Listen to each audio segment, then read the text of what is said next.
全台灣有7成的檸檬是屏東的九如鄉出產的，因為進前風颱的關係，產量大減，價數大起。本地一台斤20塊，即賣是起到70塊，起3倍。有袂少餐飲業者哀叫，講壓力真大。色水青翠的檸檬，經過加工後，變成味精飲料店調飲料的時會用到的檸檬汁。也不過最近起價，業者必受壓力。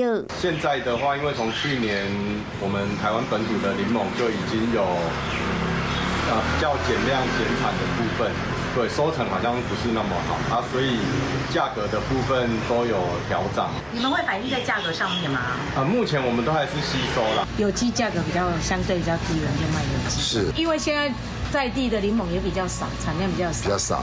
對，我們也是會賣。檸檬的起價，就是受到自控制數年開闢風颱影響，造成全台灣檸檬的主要產地屏東九如鄉產量受到衝擊。